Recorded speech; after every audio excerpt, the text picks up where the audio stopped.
Please don't hurt me, I can't walk. That's what she said in the rain, voice shaking, ankle twisted at an angle. You don't forget once you've seen it.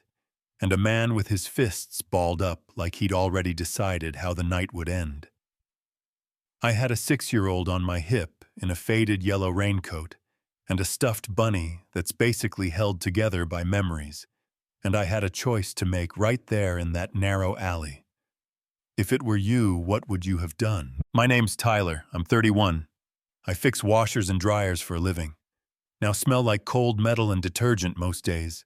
And before that, I wore a different uniform, with a radio on my shoulder, and this stubborn rule in my chest that said run toward trouble when everyone else runs away. I'm also a widower, and if you've ever folded a child's pajamas in a kitchen that still smells like the person you lost, you know how quiet can be loud. You know what I mean? My daughter Lily is 6th brightest kid you'll meet, curls like springtime. She calls every crayon color, something fancy, sunshine yellow, hero blue, pancake brown, and she believes drawings fix broken rooms better than paint does. That night we were cutting through a back alley to save a block because I'd promised Lily a hot dog. If she behaved through the grocery run, pockets weren't exactly jingling, and time wasn't our friend. Then we heard it. Please don't hurt me. I can't walk. Headlights stretched a giant shadow across the brick rain, bouncing off the pavement, like coins in a wishing fountain. And there she was. White suit, blonde hair stuck to her face, one heel snapped, one hand clamped around a laptop, like it was oxygen. I set Lily down behind a stack of recycling bins and said, real soft but serious, "Stay there and don't move." She nodded, brave without trying to be. Then I stepped forward. Step away from her now. Simple, flat, no theatrics. Because sometimes people don't need volume, they need certainty. The guy looked at me, really looked, and something in his math changed. He backed up one step, then another. Then he turned and let the dark have him, because cowards love shadows, and the alley exhaled. I knelt next to the woman, her breath-hitching ankle already swelling like a storm under skin, and I said the words people need to hear before their body believes them. You're safe, I've got you. My place is 3 flights up with a railing that shakes like it's gossiping ceiling paint that curls. If you stare at it too hard, and a fridge covered in Lily's drawings, stick figures with big smiles, and dogs that look like round clouds with legs. I carried the woman and set her on the couch, wrapped her ankle with a compression bandage, brewed ginger tea in a dented kettle that sings like a bird with a sore throat, and, yeah, I stitched the torn shoulder of her jacket with a travel kit. I keep in a chipped mug thread, a little crooked stitches, not pretty, but strong is strong. She watched me like she wasn't used to hands that help, without sending an invoice later. You've done this before, she said, eyes tracking my fingers. Rescue work, I told her, fires and accidents, you learn to keep calm even when your insides are begging to panic. I didn't tell her yet about the scar on my forearm that shines when the light hits it, the one I earned pulling a little girl through a window while a house coughed flames around us. She didn't make it. There's no ribbon for that kind of night. You just carry it in your bones and try not to let it bend you in the wrong places. Yeah, that happened. Lily peeked around the doorway, serious the way only kids can be when they smell pain. Daddy, why is she crying like me when I miss Mommy? The woman flinched, hand flying to her mouth, like the truth had just tapped her shoulder. Then she looked away, embarrassed by feelings in a stranger's living room. She's had a hard day, honey, I said. Sometimes grown-ups cry too. Lily came closer in her star pajamas, held out a drawing without ceremony. A tall guy with brown hair, a little girl in yellow shoes, and an empty outline of a woman with golden hair standing beside them. This is for you, Lily said. I left the space empty for a long time. Now I think it's supposed to be you. You ever watch someone remember they're allowed to be soft, like a switch flips and their shoulders drop, and their breath finally leaves the cage? That's what happened on my couch right then. She fell asleep, clutching that laptop like a life preserver, and at 3 in the morning I wrote a note with my terrible handwriting and left it on a folded towel by her dried shoes.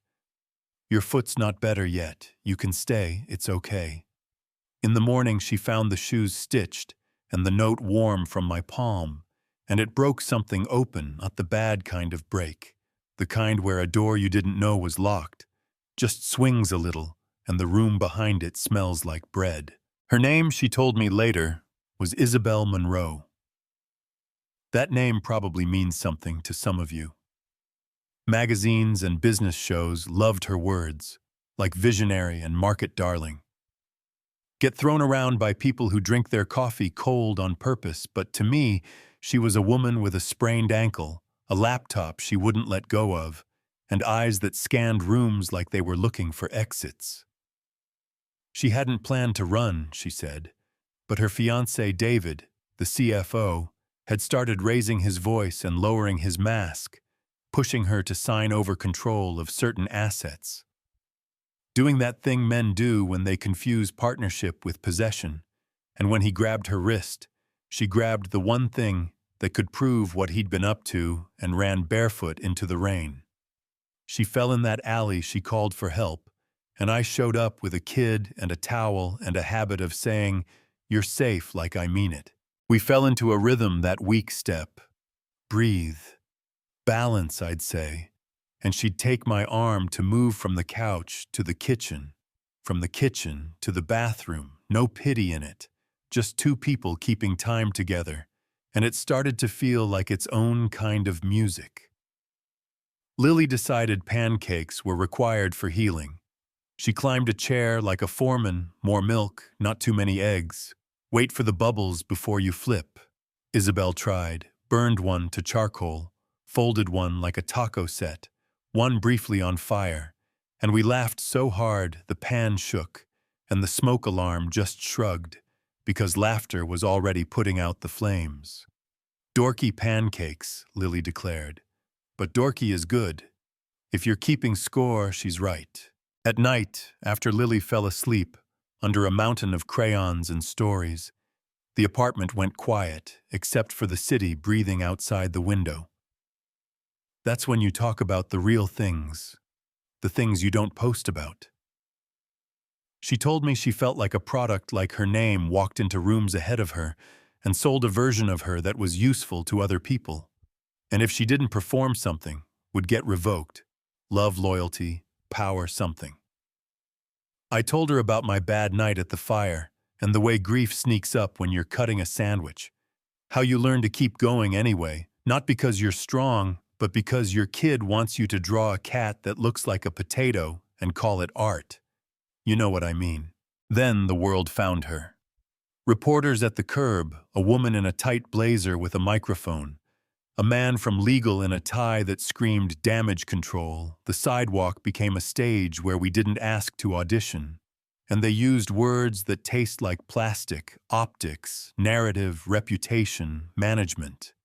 The board sent a message that glittered with zeros and promises, come back, sign this smile here, we'll say the right words, and everyone will forget. And part of me wanted to drag the couch against the door and let the city forget our address. If it were you, what would you have done? Go back for the crown or keep the couch and the pancakes? Quick pause. If this story has you holding your breath a little, stick around, because what happened next will blow your mind. We left the city not to hide exactly. More like to breathe somewhere. The air wasn't for sale. I put Lily in the truck with the seat that squeaks when you look at it wrong. The trees were just starting to turn that slow burn gold, and we drove to my mom's farmhouse where I learned two true things. Biscuits fix more than they break, and a nurse can see your pain before you hand it to her. My mom opened the door, took one look at Isabel, said there's warm bread in the oven and a clean bed upstairs, and that was that, no questions, just welcome. On the porch that night, a quilt over our knees, the sky stitched with stars. Isabel said she used to think she had everything, titles, property power, and I let the silence sit because silence does its best work when it's not rushed. Then she said, "It was all hollow, like living in a glass box where you can see everything, but touch nothing." And I nodded because I've worked jobs where people only see your function and forget your face. We held hands without making a speech about it. Sometimes the quiet is the vow. In the morning, she opened the laptop, the one she'd carried like a shield, and showed me what was inside. Spreadsheets that told stories in numbers like bruises, emails that sounded friendly, but moved the knife memos that slid around the rules like they were suggestions. And she said, "I'm going back to do this the right way, and here's the twist." She didn't mean reclaim the throne, she meant blow the doors off in public and walk away. Do you think that's fair to walk away after exposing everything? Or is it the only way to stop the machine from eating you? Back in the city, Isabel limped into the boardroom in a clean navy suit and no diamonds. She steadied herself with one hand on the table. David did that smirk thing men do when they still think the stage belongs to them. "Miss Monroe, how unexpected," and she said, calm like a lake about to hold lightning. "I came back to finish this the right way." She tapped her keyboard, and the big screens behind her lit up rows and charts and emails and internal memos, the kind of evidence that makes rooms stop pretending. And she said, "You thought I left because I was weak. I left to remember who I was before you taught me to mistake fear for loyalty." David tried to take the wheel back, called it reckless, warned her about cost, and she looked at him the way you look at a person who confuses ownership with love. "I know what it will cost," she said, "and I'm ready to pay it." Then she pulled out a folder and slid her resignation across the table. Immediate clean, not a stunt, not a negotiation, a choice. The air in that room changed. It got heavy and thin at the same time. And here's where I know some of you will argue in the comments. She didn't stay to be Queen of Ash. She didn't take the dirty money and throw charity galas to polish it. She walked out, let the elevator close like a period at the end of a long sentence.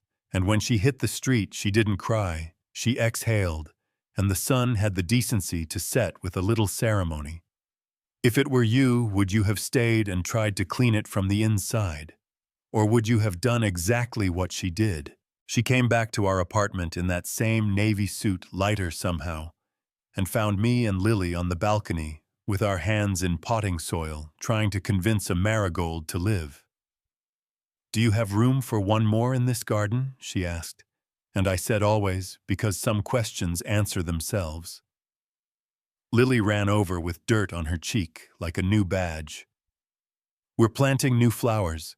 This one's orange, you can pick the next one. And trust me, there are moments when life gets simple without asking your permission." This was one of them.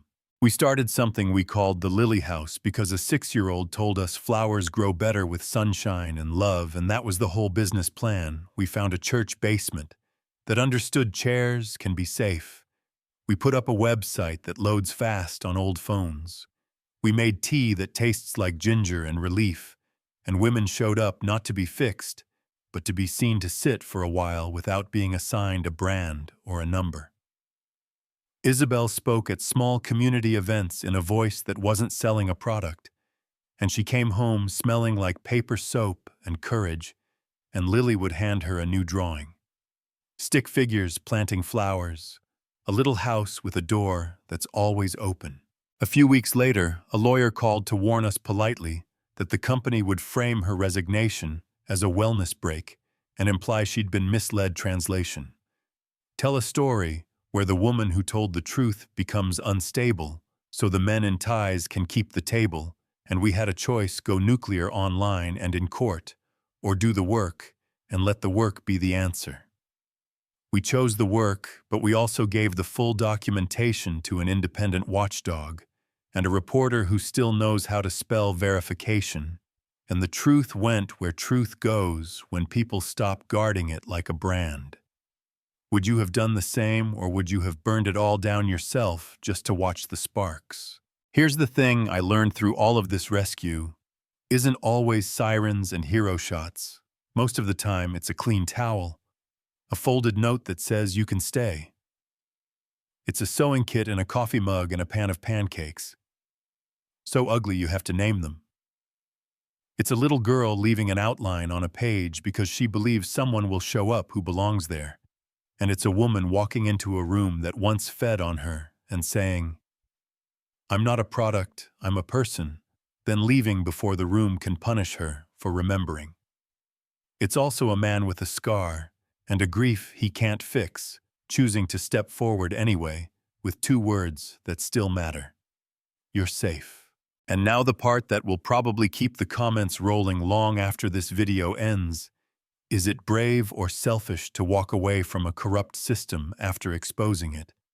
Did Isabel abandon people who needed her on the inside? Or did she map a way out for anyone who's ever been told, smile sign here, don't make trouble? Is reform from the inside a myth when the inside feeds on silence? Or is it a duty you owe once you've held the keys? Do you think that's fair, the price she paid for choosing people over power, the way we measure worth with shares and titles, and not with the number of safe rooms we open? Me. I keep my promises small and stubborn. I keep a kettle that sings off key and a toolbox that knows how to find leaks. I keep Lily's pictures on the fridge and a seat at our table for anyone who stumbles in from the rain. I keep that note in my pocket.